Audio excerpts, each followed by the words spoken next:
So what's very special about the care that we give here is that we strive very hard to treat the patient as a person and not as a disease, and that involves treating and supporting the whole family. We have 1,000 referrals every single year of patients who have life-limiting progressive disease, and those patients have quite often been through a harrowing journey by the time they come here. So what we hope to offer really is just a peaceful haven where we can give them comfort and support, and that care can be given in many ways. Without this place, I don't know where I'd be, and I don't even know where my husband would have been. We were told it was a matter of weeks he had, and they lasted a year and 4 months. So he fought all the way. I do believe the hospice had a lot to do with that, because it gave him something to live for. You know, it gave him hope. Well, if someone says to you, hospice, you immediately feel, oh no, not for me. You've sick people, sadness, all of those things that you expect. Hospice tells you, or says to you, and it's nothing like that. Absolutely nothing like that. I was becoming very withdrawn, so much so that my wife got worried and went to the hospital, and I was recommended the hospice. At the time I thought thanks, but no thanks, because I think we've all got this vision of what a hospice looks like. And boy, was I wrong.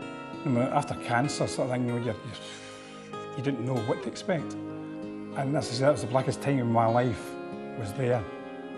Now, I look forward to the days coming here, because it's one of these, I can't say a social club, you all talk to each other.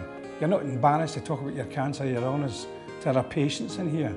The whole essence of what we do is assessment of patients' problems resulting from a terminal illness, and also to support the families, so we need to know what the problems are resulting from that. Patients' needs are very wide, and therefore you need a team of people with different skills, and between us all we can actually improve the lives of these people, these patients and their families. People who have these fears and have these serious illnesses, they don't always want to talk to their family and friends because they're emotionally involved with them, whereas I'm not.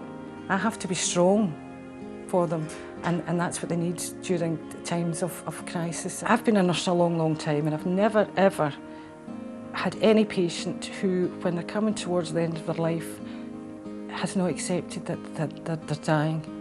Everybody comes to a place of acceptance, and when they come to that acceptance, all they want is, they know they're dying and they want to die comfortably. Some patients, when they come in to the inpatient unit, they see it as a safe haven. They've maybe been at home and struggled along at home, they've seen their family struggling, and they can relax and they don't necessarily have to struggle and fight quite as much as they have been. They know that they'll be looked after, that they'll be cared for, and they know that their families will be supported and cared for as well. If you talk to your family about cancer, you have tears. If you talk to people in here about it, they're in the same position. Nobody gets upset. So you're relaxed with your illness in the hospice. Within an hour, I realised that this was a unique place, and I decided I wasn't going to go down that easy. It's hard to explain what happened in here. It really is. It's just a miracle I'm here today.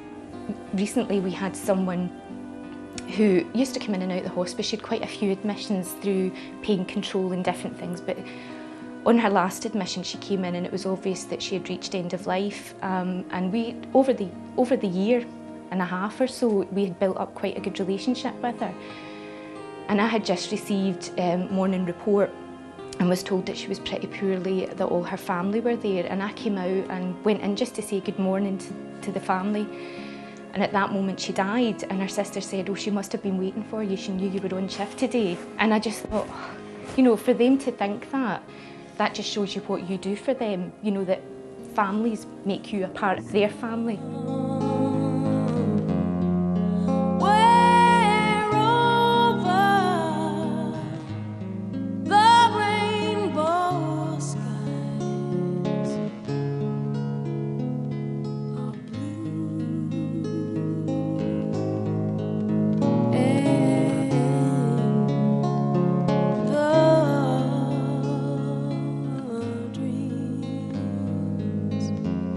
That you did.